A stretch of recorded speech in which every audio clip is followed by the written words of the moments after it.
boa noite pessoal. Estamos começando aqui a nossa live das segundas-feiras. E eu estou aí aguardando um pouquinho, as pessoas vão começar a chegar, vão entrando, já tem gente chegando aqui. Boa noite a todos, saudações, sejam bem-vindos. Essa segunda-feirazinha chuvosa, né, no Brasil, no Brasil todo, né? Tudo aqui tá chovendo bastante, um friozinho, né? Mas tá bom pra gente ficar assim aconchegado aí, trocando mais ideias, né, sobre uns papos cabeças, né, que a gente tenta aí compartilhar, trazer para falar com vocês aqui, né? Sempre muito bom esse nosso encontro aqui das segundas-feiras, né? E assim, espero que você esteja me ouvindo bem, né? Que o som esteja chegando bem. Marli está chegando aí, boa noite, Marli. Espero que você esteja me ouvindo bem. A minha conexão hoje, agora à noite, deu uma falhada, voltou, tá bom? Vamos torcer para que corra tudo bem, né? Essa chuva aí às vezes causa algumas interrupções, mas vamos torcer para que corra tudo bem, tá bom? Estão me ouvindo bem? Acho que sim, né? Ninguém reclamou, então é porque está ouvindo bem. E como sempre, lembrando, né? Quem quiser fazer alguma pergunta, João Felipe, seja bem-vindo. Quem quiser fazer alguma pergunta, alguma colocação, tá bom? Vai contribuir, com certeza, não deixe de fazer não. Renata está aqui comigo, ela está olhando. E aí a gente vai compartilhando aí algumas ideias aí, tá bom? Respondendo perguntas, se elas surgirem. E hoje, conforme eu anunciei de manhã, né, no Story, nós vamos falar sobre neurose, né? Eu fiz uma publicação nas redes sociais, acho que tem uma semana mais ou menos, e eu falei um pouquinho de neurose, né? E aí algumas pessoas me pediram se isso não seria um tema da live. Aí eu falei, vamos aproveitar, né? Toda segunda-feira a gente está aqui, a gente tem que aproveitar as ideias para ir criando assim abordagens para a gente estar aí refletindo, né? Então vamos falar um pouquinho de neurose hoje, tá? Neurose é um tema muito complexo, extremamente complexo, tá bom? A gente tem na Classificação Internacional de Doenças, o CID, né, vários tipos de transtornos se inserem nas neuroses, que são os F40, se eu não me engano, né? São os F40. Todos os F40, eles são de neuroses. Então, assim, tem vários tipos de neurose. Eu vou até citar alguns aqui só para vocês se situarem, tá bom? Tem as neuroses fóbicas, que as neuroses fóbicas são aqueles medos específicos, medos de algo em especial, e geralmente esse algo é uma representação simbólica de alguma coisa maior que a gente tem dentro de nós mesmos. Tem os transtornos de ansiedade, que estão incluídos dentro das neuroses também, todos os tipos de ansiedades, ansiedades generalizadas, inclusive o transtorno do pânico, que a gente acho que já falou aqui em algum momento, que também é um transtorno de ansiedade, sendo que o pânico, né, apesar da gente usar essa terminologia técnica de pânico, esse pânico não é o pânico do medo.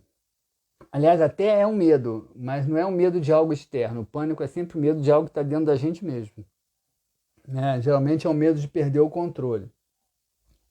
Mas também é uma neurose, os TOCs, né, os transtornos obsessivos compulsivos, que estão ligados a pensamentos obsessivos, a comportamentos compulsivos, né? Aquela pessoa que conta os ladrilhos da parede, conta os pisos do chão, tem que dar 3 pulinhos para passar embaixo da porta, senão vai acontecer alguma coisa. Tudo isso faz parte dos toques, né? A síndrome do estresse pós-traumático, diante de situações traumáticas, as neuroses de conversão, que na verdade foram o começo de tudo, né? Eram chamadas as histerias, depois passou a ser chamado de neurose dissociativa, depois passou a ser chamado de conversão e hoje é chamado também de neurose dissociativa, que são aqueles quadros neuróticos que produzem disfunções no corpo físico. Então a pessoa pode ter uma paralisia facial, uma paralisia de braço, uma paralisia de perna, pode ter um retardo de memória. Então são questões psicológicas que produzem efeitos físicos, são as neuroses de conversão. Tem as somatoformes, que são aqui a hipocondria, por exemplo, né? O medo de ficar doente, a mania de tomar remédio. Então a pessoa começa a sentir coisas no corpo, mas que são muito provocadas pelas ansiedades dela. Tem a neurastenia, que é um tipo de um estresse, um cansaço neurológico. Então a gente está falando, então, várias neuroses, vários tipos. Mas eu não vou falar de nenhuma delas hoje aqui, tá bom? Não vou, porque isso aí, cada uma delas aí a gente poderia estar fazendo aí uma live. O que a gente vai falar hoje aqui, que eu acho até que vai ser muito mais útil, é trazer a neurose para um contexto prático, né? Para um contexto do nosso dia a dia. O que é uma neurose que pode interferir, e muitas vezes de uma maneira silenciosa, desapercebida, na nossa vida, na nossa relação com as pessoas, que é o conceito clássico de neurose dentro da psicanálise.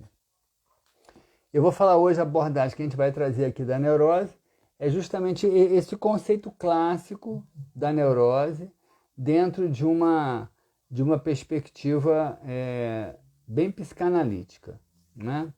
Então, deixa eu tentar explicar para vocês aqui bem sucintamente como que o nosso psiquismo funciona, né?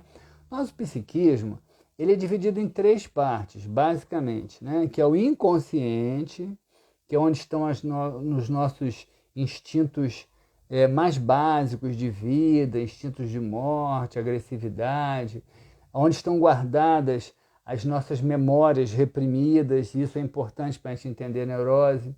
É o inconsciente. Tá? Tem o consciente, que é a atenção, para onde você foca a sua atenção. Então, nesse momento, por exemplo, nós estamos conscientes aqui nesse debate, nesse discurso, nessa reflexão. Mas se daqui a pouco você sai daqui, você vai fazer uma refeição, você vai estar consciente com a comida que você está se alimentando. Então, o consciente é aquilo onde você está focando a sua atenção. E tem o pré-consciente, isso numa linguagem bem freudiana, tá? Tem o pré-consciente, que é o que fica entre o consciente e o inconsciente, que é aquilo que pode vir à consciência a qualquer momento, mas que nesse momento você não está lembrando. Então, por exemplo, todo mundo sabe a idade que tem, mas ninguém está pensando nisso agora. Agora vocês estão conscientes da idade que tem. Mas há 2 minutos atrás ninguém estava pensando na idade que tem, mas vocês sabem a idade que tem, então estava no pré-consciente.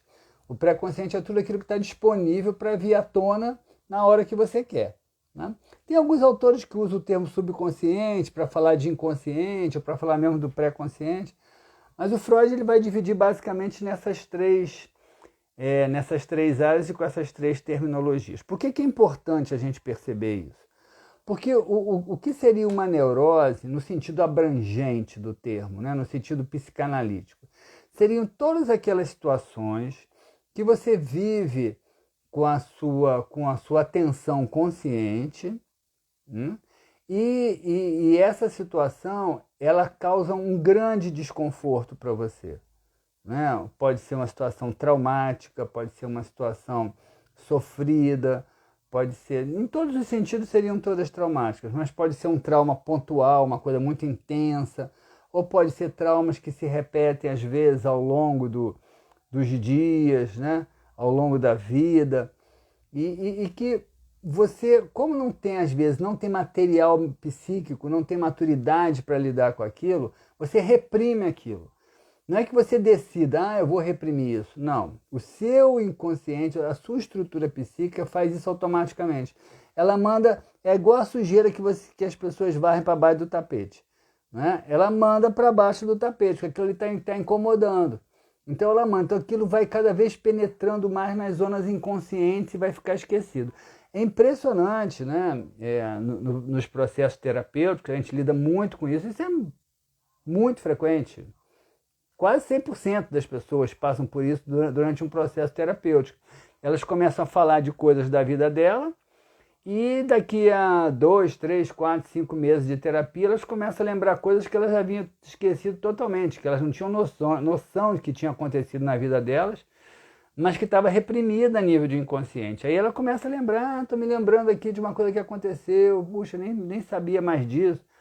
Inclusive situações, às vezes, muito intensas, muito fortes, muito sofridas. E é interessante, né, só para vocês terem uma noção, como que essas memórias, mesmo reprimidas para o inconsciente, como que essas memórias, elas continuam vivas, elas continuam carregadas de emoção, mas guardadas nas regiões mais profundas do inconsciente. Então, quando uma pessoa está no processo terapêutico e ela, ao longo do tempo, essas memórias vão emergindo, elas vão emergindo com a carga emocional. A pessoa, muitas vezes, ela vai chorar ali no setting terapêutico, numa sessão terapêutica, alguma questão que ela não chorou o suficiente quando ela tinha 5 anos de idade. Isso vai acontecer com muita frequência. O Freud vai comparar isso a uma pessoa descascando uma cebola, né? Você tira a casca da cebola, tem outra casca embaixo. Daqui a pouco você tira aquela casca, tem outra embaixo, né? Então o processo terapêutico, ele é muito assim, você vai falando e as coisas vão vindo. Por que eu estou dizendo isso? Para vocês entenderem exatamente o que é uma neurose no sentido clássico. Aí todas aquelas classificações do CID que eu falei, as neuroses fóbicas, ansiosas, pânico, toque, estresse pós-traumático, conversão, somatoforme, neurastenia, no fundo todas elas foram estruturadas em cima dessa regra. Claro que cada uma tem suas particularidades, tá? Mas todas elas foram estruturadas por essa regra. Só que esse mecanismo ele não vai criar apenas essas neuroses clássicas, que estão aí classificadas como patológicas, não é? Que eu citei aí no CID. Esse mecanismo ele vai gerar muitas vezes neuroses sutis, que não são percebidas, mas que influenciam a nossa vida. Porque essa memória que ficou reprimida no inconsciente por algum motivo, mas carregada de emoção, a memória não vem à tona, porque ela está reprimida, ela está guardada como se estivesse numa gavetinha. Mas a emoção que é característica dessa memória, ela continua, ela não está restrita a essa repressão. Essa emoção ela continua presente. Então muitas vezes a pessoa vai sentir aquela emoção e ela não sabe de onde que ela está vindo, mas está vindo de algum foco traumático reprimido no inconsciente que ficou ali às vezes uma vida inteira e influencia a vida da pessoa mesmo que ela não queira. Então essa estrutura ela é muito importante porque ela marca provavelmente a vida de todos nós. A Organização Mundial de Saúde ela tem uma estimativa aí, né, de que mais ou menos 60% da população mundial tem características neuróticas nesse sentido aí abrangente que eu falei. Eu vou dizer para vocês, né, assim, é muito comum entre os psicanalistas a gente acreditar que talvez seja 100% da população. Porque nesses níveis mais sutis, mais leves, todos nós trazemos alguma questão nossa da infância, da adolescência, não é? Que foi marcada, onde foi marcada alguma frustração, alguma dor, alguma decepção. Às vezes é uma questãozinha de leve, às vezes é uma bronca que um pai deu, um pai que você amava muito, uma mãe que você amava muito, e às vezes deu aquela bronca naquele dia porque ele estava nervoso, porque ela estava nervosa, estava irritado, e aquilo te decepcionou tanto, aquilo te magoou tanto pelo amor que você tinha, que aquilo causa uma dor, só que você vai passar por cima. A criança, inclusive, ela faz isso com muita facilidade, porque a mente da criança ela é muito plástica. Então ela dificilmente ela vai guardar, vai ficar ali pensando naquilo, vai ficar ali alimentando um rancor. Ela vai para frente. Ela se magoa ali, mas daqui a pouco você tem um programinha na televisão, daqui a pouco tem um brinquedinho ali, daqui a pouco tem um joguinho ali, e ela vai esquecer aquilo. Mas ela não vai esquecer. Aquilo vai ficar guardado no inconsciente, carregado com aquela emoção que ela não liberou. E às vezes aquilo vai influenciar a vida dela inteira, né? Isso falando para vocês das neuroses criadas nessa vida, a nível de infância. 80, 90% das neuroses são criadas na primeira infância, tá? Até 7, 8, 9 anos. Que é uma época muito favorável, a mente está muito, o psiquismo está muito maleável. As neuroses que costumam ser criadas depois dessa fase são as neuroses de adaptação, que são aquelas que são dos estresses pós-traumáticos, né? Situações traumáticas, né? Aqui tá falando aqui, ela tá perguntando que é sério isso, né? Ela falou, então acho que eu fui uma criança rancorosinha. Raquel, foi rancorosinha? Mas não devia durar muito tempo, não. A criança, ela é muito... ela se deixa atrair muito pelos convites da vida, né? Pode até ficar ali, né? Perdoava, mas não esquecia, né? Imagina o que você esqueceu, então, né? Se você lembra de muitas coisas, imagina o que não lembra. Porque, com certeza, tem muitas coisas que a gente não lembra. Ela não esquecia, não. Né? Ó, a gente pode, numa outra live, questionar esse perdão aí, né? Será que esse perdão aí é perdão mesmo ou não, né? Né? Mas então, todos nós passamos por situações assim na nossa vida, né? Então, essas emoções, elas ficam ali e ficam gerenciando, e aí elas vão criar uma coisa que é muito interessante, né? O Freud, ele descobriu e percebeu umas coisas muito interessantes. Isso vai criar o que a gente chama de compulsão à repetição. O que é compulsão à repetição? Compulsão à repetição é quando você tem uma situação dessa, né? Essa situação dessa traumática, ela é reprimida, né?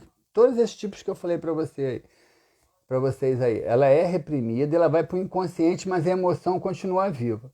Então, aquela questão que está dentro do seu inconsciente, ela é uma questão que não foi resolvida. O que é resolver uma questão? É quando você consegue elaborar, racionalizar, pensar sobre ela e deixar ela esvaziar a carga emocional dela. Ou principalmente quando você fala dela. Porque quando a gente fala, a gente dá uma certa corporeidade à emoção. A gente dá uma materialidade à emoção. Entendeu? Então essa emoção, ela flui, ela se desmancha, ela se vai.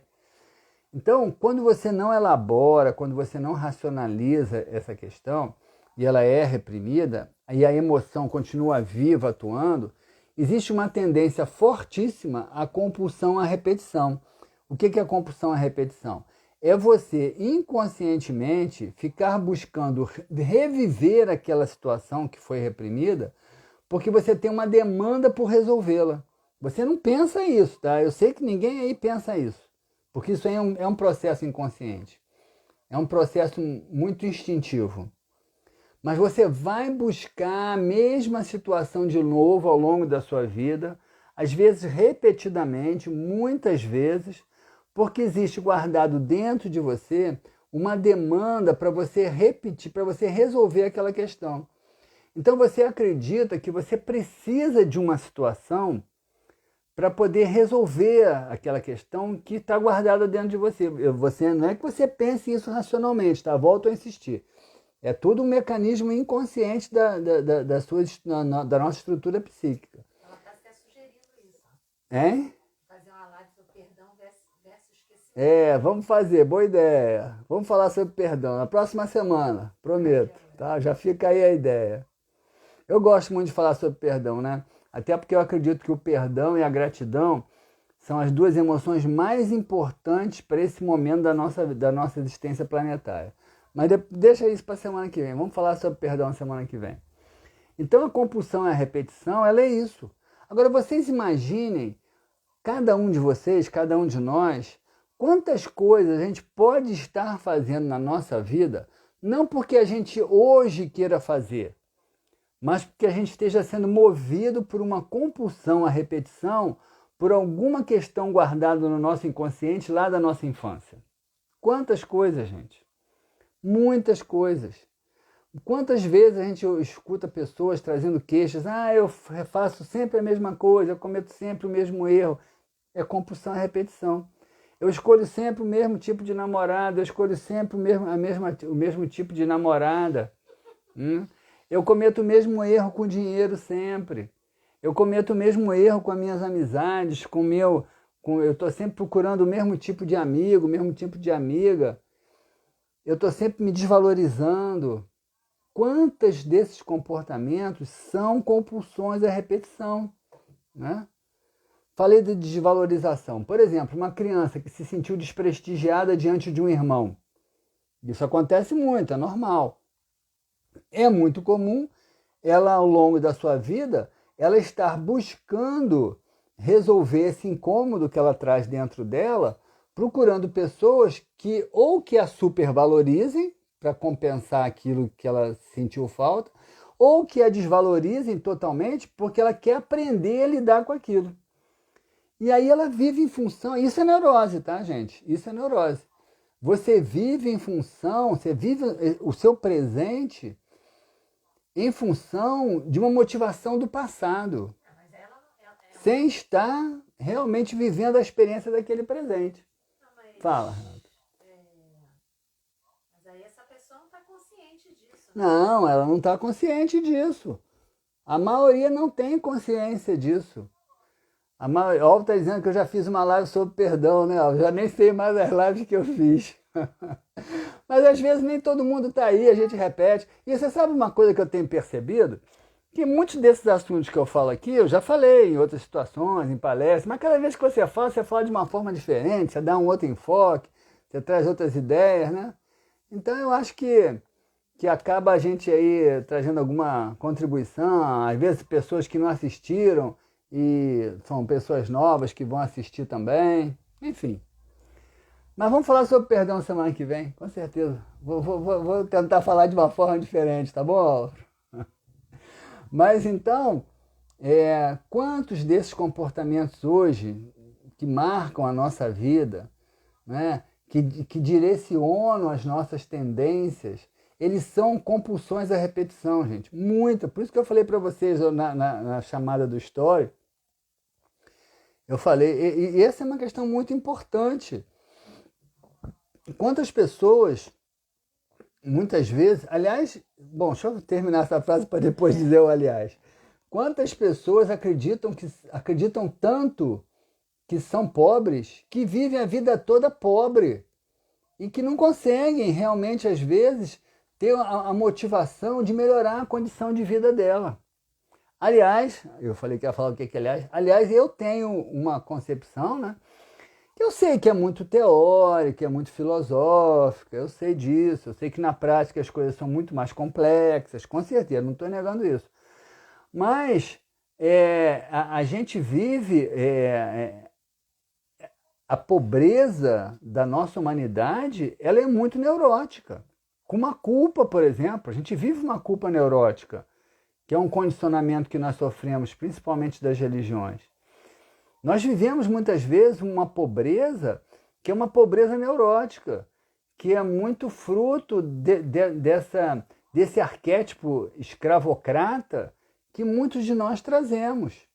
Alguns como dominadores, mas a maioria como dominados.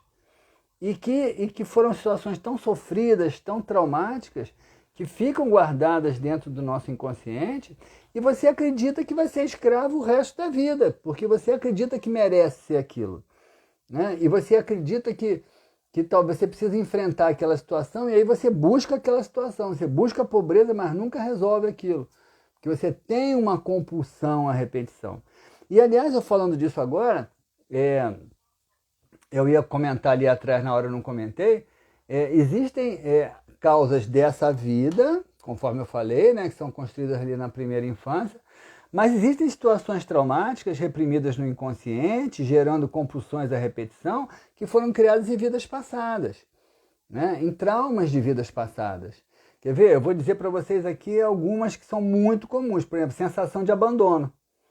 É só você ver qualquer filme histórico aí que você vai ver como que as pessoas morreram abandonadas ao longo da história da humanidade, em guerras, em pestes. Aliás, estava vendo o filme do Ingmar Bergman, né?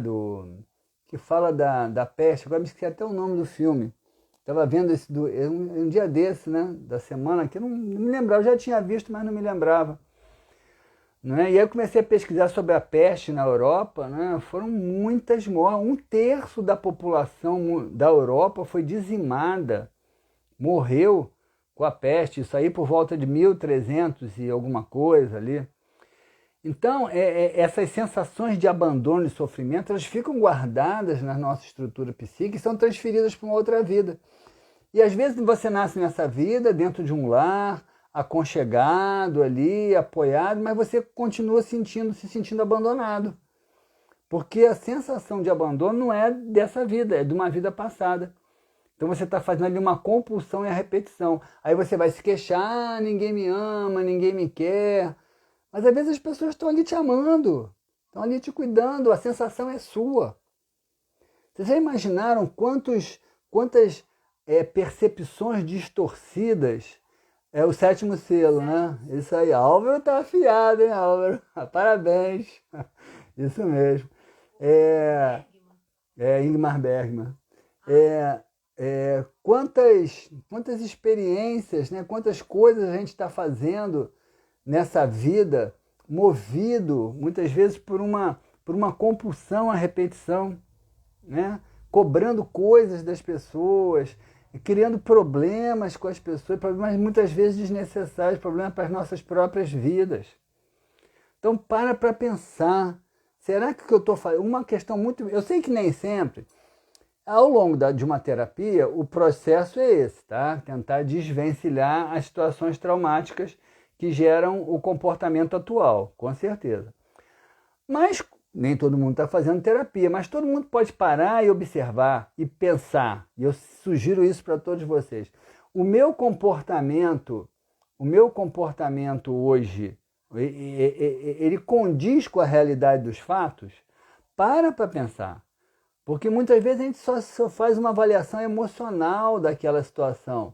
Né? Você só faz aquela avaliação emocional da situação e você acaba distorcendo a realidade dos fatos.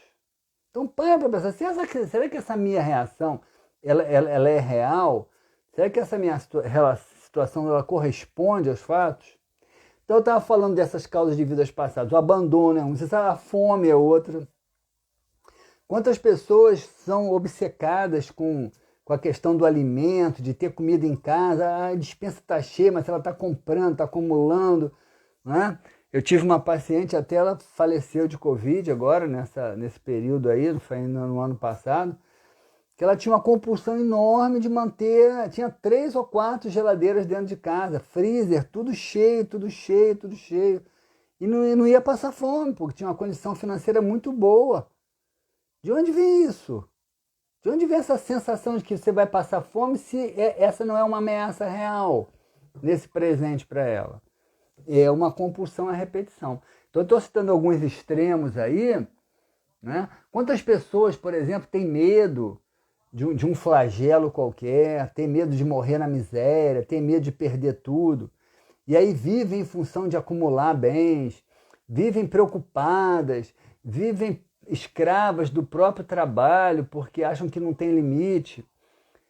Muitas dessas pessoas têm uma situação financeira excelente, totalmente estável. Aí você vai ver numa vida passada, essa pessoa morreu na miséria. Né? Muitas.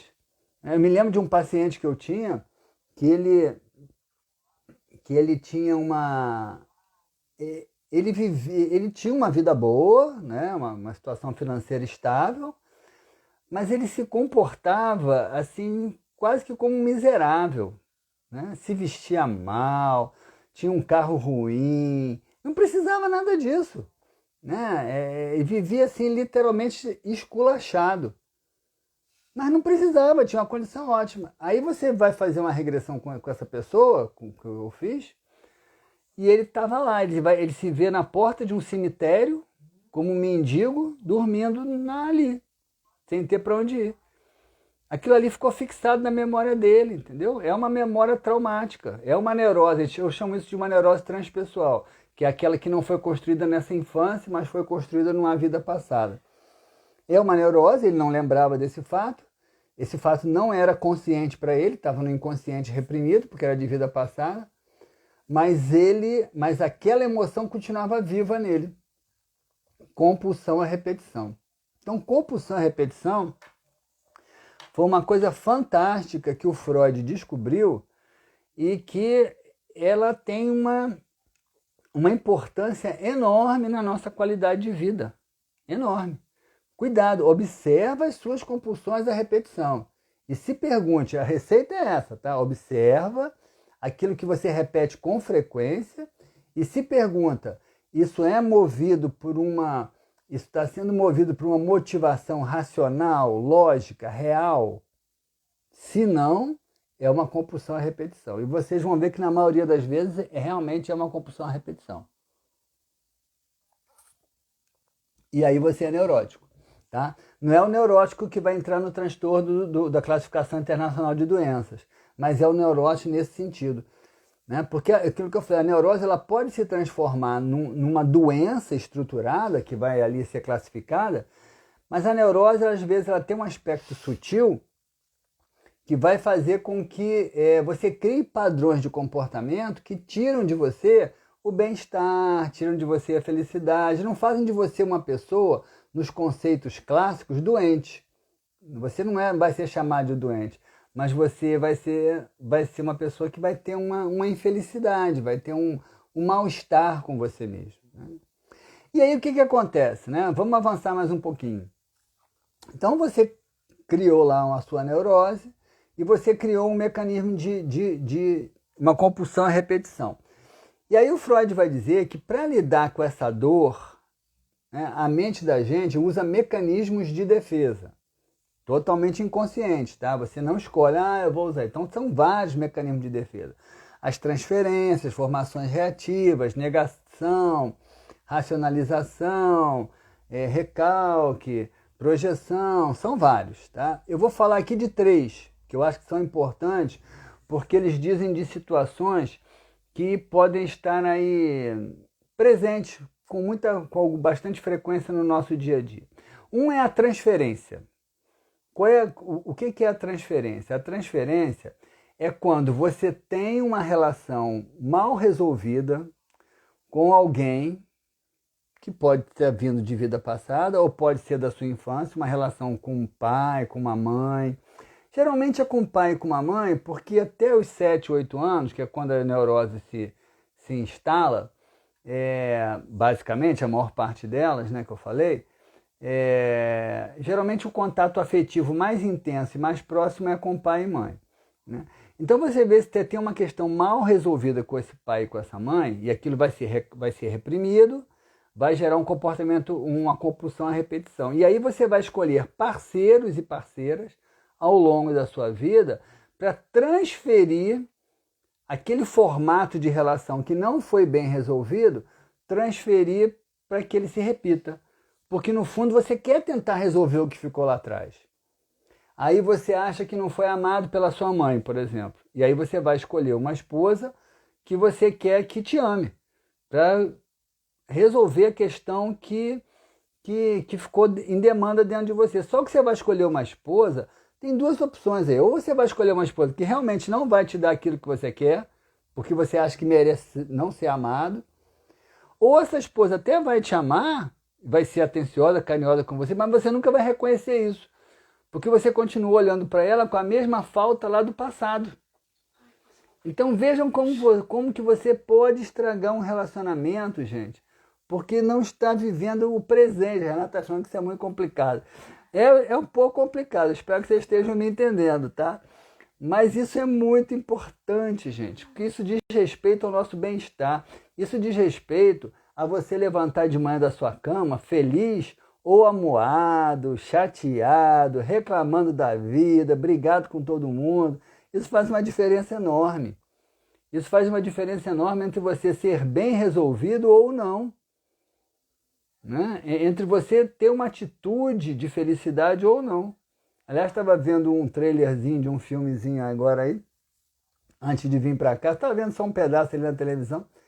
E o ator estava falando isso, né? Você não pode, você não tem controle sobre aquilo que te acontece. É uma coisa que a gente fala sempre, né? Mas me chamou a atenção ele ter falado isso agora. Você não tem controle sobre aquilo que te acontece, mas você pode ter controle sobre como você vai reagir com aquilo que te acontece. Então, se aquilo que faz você reagir são as suas pulsões lá do passado, recalcadas, reprimidas, você não está correspondendo à realidade dos fatos tal qual eles são agora. Então, a transferência é essa. Muitas vezes você está casado ali com o marido, cobrando dele uma proteção, cobrando dele às vezes uma postura mais firme, porque você não teve isso lá do seu pai, você está no mecanismo de compulsão e repetição. Entendeu? Ou então, tá, deixa eu só terminar essa do marido aqui. Ou então você briga com o marido porque acha que o seu marido é autoritário, porque acha que o seu marido é prepotente. Pode até ser, tá? Pode até ser, porque a gente vive uma sociedade muito machista. Mas às vezes ele não é. Mas você briga com ele porque o seu pai foi. E você não aguentava aquilo lá, e você reprimiu aquilo. Mas como você reprimiu o fato, mas a emoção continua. Então você fica procurando um homem para poder dizer para ele que ele é autoritário, porque você não conseguiu dizer aquilo para o seu pai lá atrás. E aí você estraga, às vezes, um relacionamento por causa dessa compulsão. Fala, Renata, o que foi? Doris. Oi, Doris. Ela está dizendo que a figura materna é determinante na vida dos filhos. Sim, em muitos aspectos ela é bastante determinante, mas a figura paterna também tem o seu lugar, tá, Doris? A figura paterna, cada um tem uma função específica, ainda que a gente esteja hoje, né, vivendo aí uma convergência dessas figuras, né? Eu acho que isso é uma tendência da própria evolução do psiquismo humano. Mas, por exemplo, na época do Freud, essas funções eram muito mais delineadas. A função do homem, da mulher, do pai, da mãe. Hoje, como a questão do gênero ela está convergindo um pouco mais, né? O homem hoje ele se permite ser um pouco mais feminino, a mulher se permite ser um pouco mais masculina, nos sentidos das qualidades psicológicas, né? O homem se permite ser mais sensível, mais carinhoso, a mulher se permite ser mais assertiva, mais ativa, mais laboriosa. Então a gente está vivendo aí um momento de convergência, né? Essas figuras paterna e materna elas também estão convergindo. Mas a mãe é importante, mas o pai também é. O pai vai ter uma função muito importante, né? Assim, do ponto de vista psicanalítico, o pai é aquele que interdita o direito ao gozo, tá bom? Mas deixa isso para outro dia. Mas o pai tem, eu estou rindo porque essa é uma expressão muito psicanalítica, né? O pai interdita o direito ao gozo, quer dizer, o pai é o que impõe uma autoridade. Claro que hoje isso já não é mais assim, né? Na época do Freud isso era muito. Hoje já não é mais assim, tem muitos pais sensíveis, compreensíveis, que dialogam, né? Tem muitas mães autoritárias, firmes, né? Que interditam o direito ao gozo. Então hoje está muito misturado, né? Inclusive a questão do complexo de Édipo, a gente pode até falar isso numa live também, que foi até a minha tese de mestrado na psicanálise. O complexo de Édipo foi construído muito pelo Freud em cima dessa divisão, né? Do homem e da mulher. E hoje não é mais assim, né? Hoje o complexo de Édipo ele segue outras regras, porque a figura masculina do pai hoje não é mais tão delineada quanto como também a figura feminina da mãe, tá bom? Hoje tem mães ocupando lugar de pais, tem pais ocupando lugar de mães, enfim, tá bastante misturado isso daí, tá? Então a Raquel tá falando alguma coisa aí, né? O que foi? A pessoa... Sim, pode. Isso é uma coisa que eu observo muito, né? Quando eu faço anamnese dos pacientes novos que estão chegando, acontece muito isso. Eu pergunto, como é que foi sua relação com a sua mãe, como é que foi a relação com o seu pai? A gente sempre pergunta isso, né? E aí depois, às vezes, eu sempre pergunto, teve mais algum parente próximo, importante? Teve uma fulana que foi minha segunda mãe. Quando diz isso aí, eu já dou uma marcadinha ali, quem tem que voltar naquilo ali depois. porque essa segunda mãe aí ela só existiu porque a primeira não foi suficiente, provavelmente, muito provavelmente. E quando eu digo que não foi suficiente, não é nem que ela não tivesse presente.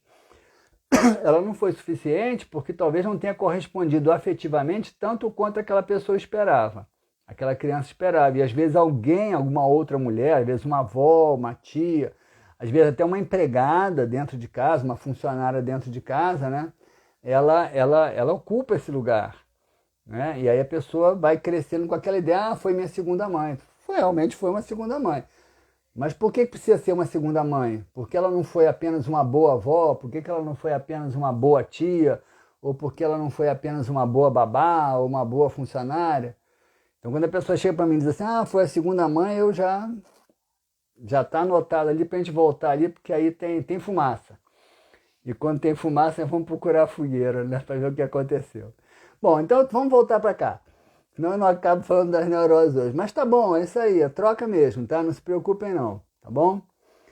Então, falei da transferência, tá? Porque eu quero falar desses 3 mecanismos de defesa, porque eu acho que eles são bons, eu acho que eles podem ser úteis para cada um de nós se perceber nas suas próprias neuroses. Né? Então, a transferência é você colocar uma pessoa no presente, no lugar de alguém que esteve no seu passado, com quem você não resolveu bem alguma questão, e aí você age em função dessa pessoa hoje, como você gostaria de ter agido no passado. Então você não vive essa relação hoje baseado nos fatos atuais. Você vive a sua relação hoje baseado em emoções reprimidas, guardadas no seu inconsciente. Então esse é o mecanismo de defesa que o Freud falava. O outro é a formação reativa. O que é a formação reativa? É quando você vai fazer aquilo que você justamente teme, aquilo que te assusta. A gente dá muito exemplo do bombeiro. Aquela pessoa que algum dia, lá na infância, foi intimidada pelo fogo de alguma forma, ou a mãe dizia, não, sai daí que você vai se queimar, você vai ficar horrorosa, ou presenciou alguém se queimando, e aí ela construiu uma certa neurose fóbica ligada ao fogo e ela vai ser bombeira. Isso é uma formação reativa, né? É você buscar fazer alguma coisa em função de algo que te intimidou no passado. Isso é perigoso, porque você pode hoje estar escolhendo uma profissão, por exemplo, estar escolhendo um trabalho movido por uma formação reativa, né? Movido por alguma questão sua do passado. Então você não está fazendo aquilo porque realmente é uma essência sua. Você não está fazendo isso porque aquilo é uma essência sua, porque aquilo ali é uma questão mal resolvida do passado. Então essa é a formação reativa. A formação reativa pode aparecer de outras formas também, né? É você, por exemplo, ter se sentido solitária na sua infância e você agora resolve, e você não lembra disso, né? Ficou lá meio reprimido, e você agora resolve ser uma pessoa sozinha. Não, eu não quero ter ninguém, eu não quero casar, não quero namorar, não quero viver uma vida solitária. Mas às vezes, aí você vai vivendo, daqui a pouco tu tá olhando para trás e falando, puxa vida, por que eu escolhi isso? Não era bem isso que eu queria. Isso pode ser uma formação reativa. Você foi ao encontro de algo que te incomodou lá no passado. Então você faz uma escolha não movida por um desejo sincero atual, um desejo sincero presente, mas por alguma coisa que ficou registrada lá no passado. E há outro mecanismo de defesa, que esse para mim é o mais importante, que é a projeção. O que é a projeção? De uma maneira bem simples, é claro que isso é muito mais complexo se a gente for explicar isso de uma forma mais psicanalítica, mas de uma maneira bem simples, projetar é você culpar o outro por aquilo que você viveu, né? Então, por exemplo, você culpa lá o seu pai ou a sua mãe por aquilo que aconteceu com você lá na infância, por alguma questão qualquer. Meu pai e a mãe estão sempre aí, mas tem que estar, porque são protagonistas, não são culpados de nada, tá? Mas eles são protagonistas da história, são um fato. Na verdade, o processo de análise não é justamente para encontrar os culpados. Um processo de análise é justamente para desmistificar os culpados. Porque eles não são culpados, eles fizeram o que eles tinham que fazer.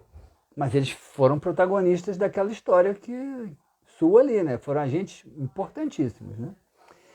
Então, na projeção, você às vezes tem uma queixa de alguma coisa que você não botou para fora, você não jogou, e você vai sair jogando por aí em cima das pessoas ao seu redor.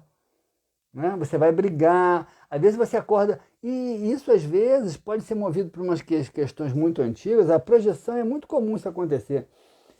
Às vezes pode ser movido por questões mais atuais mesmo. A projeção é comum. Você está insatisfeito, por exemplo, com o seu trabalho, né? Mas não tem jeito.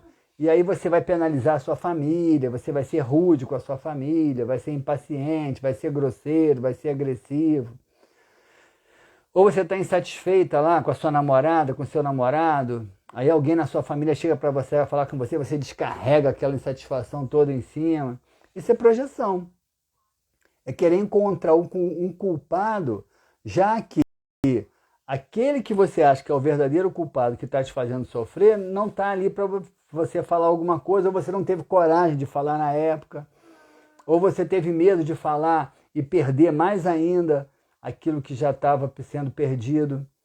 E aí, olha só, gente, quanta coisa ruim a gente constrói na nossa vida por conta disso. Quantos problemas a gente constrói, quantas queixas a gente tem, né? Prestem atenção nisso que eu vou dizer para vocês também, tá? Todo processo de aprisionamento a queixas em relação aos outros é doentio, é neurótico e não vai levar você a lugar nenhum.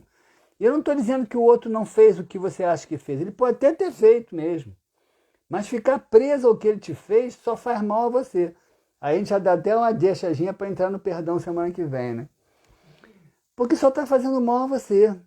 Então você precisa elaborar isso na sua cabeça, você precisa elaborar essa queixa, você precisa elaborar essa frustração que essa pessoa provocou em você, porque ela fez o que ela podia fazer. Pode até ter feito com uma intenção ruim, até pode ter feito. Mas como você vai reagir àquilo e o quanto aquilo vai permanecer penalizando você, depende de você resolver. Então cuidado com a projeção.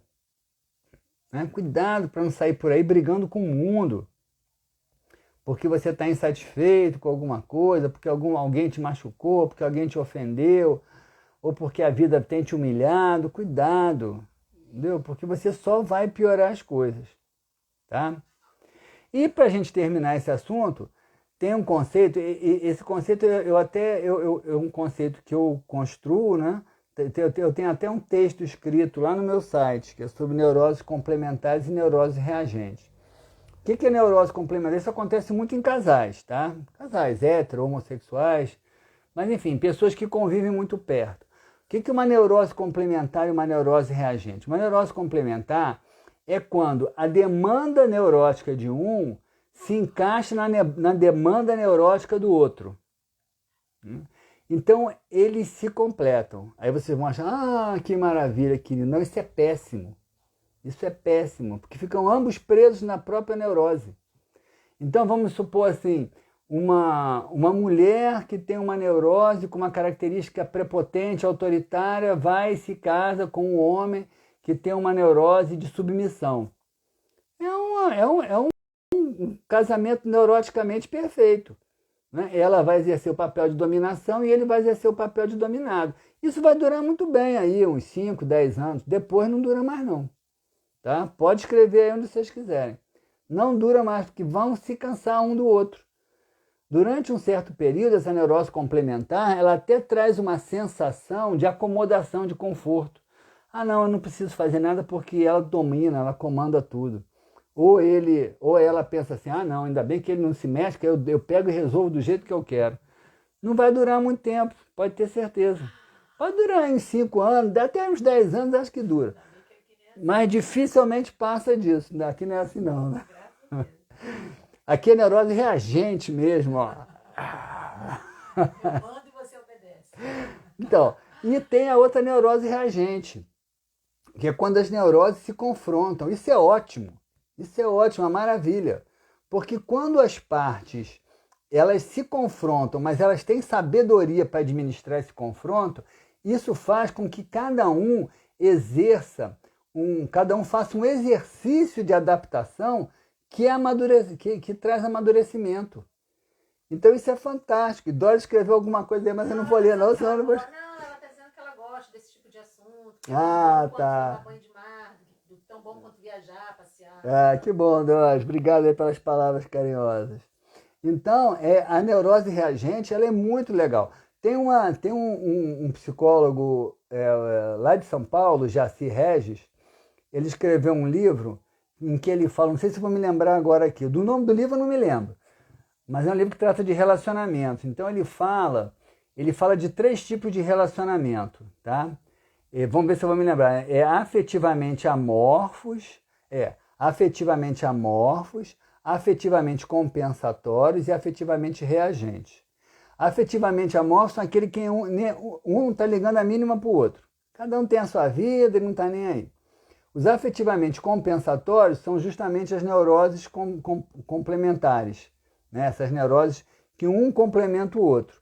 E os afetivamente reagentes, não é essa palavra que ele usa não é reagente não. Eu que uso essa palavra reagente. Não me lembro qual é a palavra que ele usa. São aqueles onde há conflito. Aliás, ele não fala de relacionamentos, não, ele fala de famílias. Famílias, tá? Famílias amorfas, famílias afetivamente complementares e famílias afetivamente, não é bem reagente, não. E ele vai dizer que as famílias que mais crescem são aquelas que têm conflito, mas que elas conseguem administrar o conflito. Porque é no conflito que você tem que aprender a ceder, você tem que aprender a ouvir, você tem que aprender a aceitar a diferença. E aí você cresce. É aí que você amadurece. Por isso, muito cuidado com os relacionamentos neuroticamente complementares. Porque eles alimentam, a neurose de um alimenta a neurose do outro. Entendeu? E existe uma cumplicidade patológica ali. A submissão de um alimenta a prepotência do outro, a carência de um alimenta o excesso de autoestima do outro. Enfim, eles se complementam aí e não saem daquilo. E o dia que eles despertam, acabou. Entendeu? Porque não perdeu o valor. O outro não tem mais valor. O outro foi se esvaziando, foi desgastando, aquilo gera um desgaste. Então, as afetivamente reagentes, as neuroticamente reagentes, elas geram algum nível de conflito? Geram, com certeza. Esse conflito pode ser drástico? Pode, se a pessoa não tiver maturidade para lidar com isso. Mas quando a relação é neuroticamente reagente e tem maturidade para administrar o conflito, isso é fantástico, porque todas as partes ali, as duas partes, né, ou outras, né, vão crescer, vão amadurecer com isso. A Raquel está falando você fazer uma segunda parte desse tema. Vai ter uma segunda parte, né? Ela não ficou satisfeita com só isso, não. Gente, ó, eu vou dizer para vocês, isso que eu estou falando para vocês hoje, é só vocês fazerem uma listinha aí das pessoas que você conhece, da família, vocês vão encontrar um monte. Não tenho dúvida nenhuma, gente. Porque eu sei, por isso que eu disse para vocês, né? A Organização Mundial de Saúde acredita que 60% da população mundial é neurótica nesses moldes.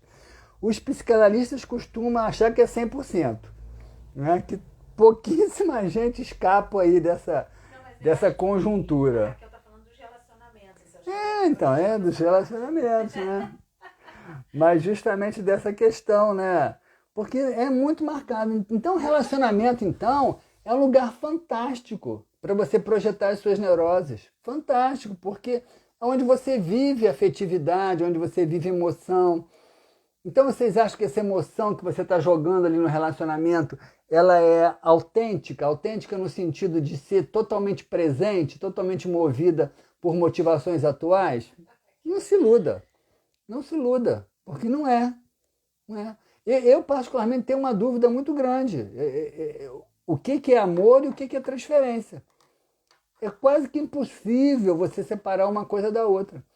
É quase impossível você dizer que você ama uma pessoa pelo que ela é, ou você ama uma pessoa pelo que ela representa diante das suas demandas inconscientes. É quase impossível, que seria uma transferência aí, né? Transferência de uma demanda do passado para uma relação atual. Então é muito difícil. Então isso marca a vida de todos nós. Todos nós, de alguma forma, temos um nível de processos dessa natureza. Eu acho que o que faz a grande diferença nisso tudo não é não ter. O que faz a grande diferença nisso tudo é o nível de consciência que você tem dos seus próprios processos. E quando você tem esse nível de consciência dos próprios processos, você começa a lidar com eles de uma maneira mais saudável, mais madura, menos defensiva, menos sem projetar no outro as culpas pelo que você sente, pelo que você vive. Então, a grande questão e o grande desafio é o nível de consciência. E apesar de nesse final agora eu ter falado mais de relacionamentos conjugais, isso se aplica a amizades também, tá? Tem muitas amizades, relacionamentos de trabalho, né? Quantos funcionários vivem uma relação neuroticamente complementar com o chefe? Quantos funcionários submissos vivem uma relação neuroticamente complementar com o chefe autoritário e prepotente?